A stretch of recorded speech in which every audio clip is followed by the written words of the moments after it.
If I'm transposing music that is in a major key, there's a good chance that I can make my life a lot easier by using a key signature. And let's see how that might work. So I know that I've started in the key of C.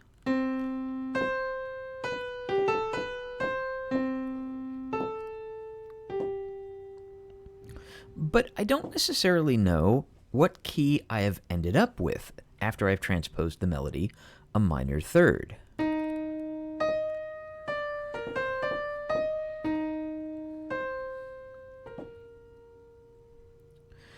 And here's how we're going to find out. It's actually really simple. We know that we've moved everything up by a minor third. So what we want to ask ourselves is, what is the key that begins a minor third up from C? Well, we know that the key of C major begins on a C.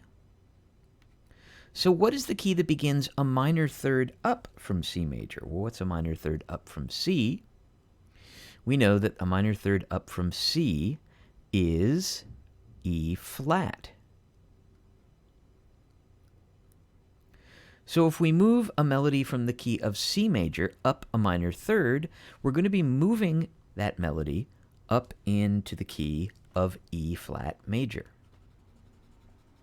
So what I'm going to do is, I'm going to write next to my clef here, I'm going to write in a key signature. So I'm going to write in my 3 flats of E flat major, B flat, E flat, and A flat. I'm going to write my time signature in right here.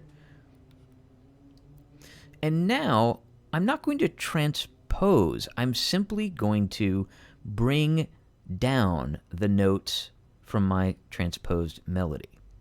But if they are notes that are already altered in the key signature, I'm not going to alter them in this staff. So for instance, the first note I have is E flat. If I bring in E flat down to this staff right here,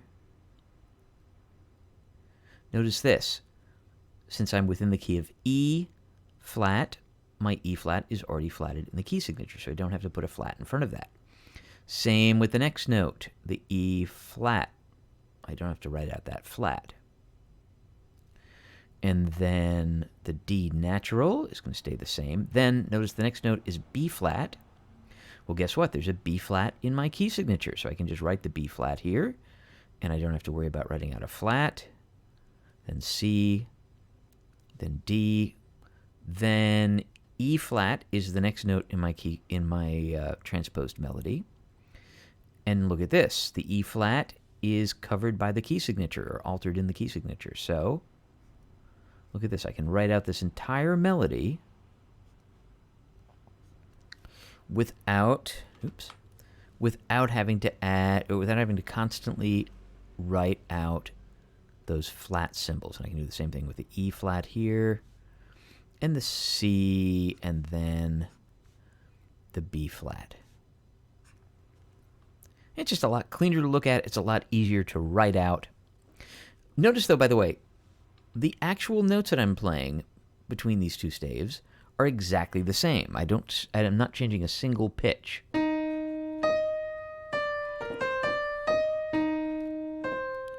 That's the middle staff, and here's the bottom staff.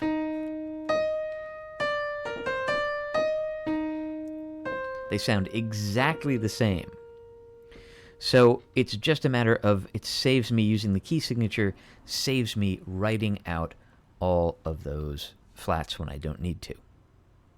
Now, the one thing you have to be careful of is if you have a note that is altered, a chromatic note in your original, a note that is not in the original key, then you're probably going to have a chromatic note that you're going to have to add in the transposed key if you're using a key signature. We'll take a look at that, though, when we look at analysis and transposition.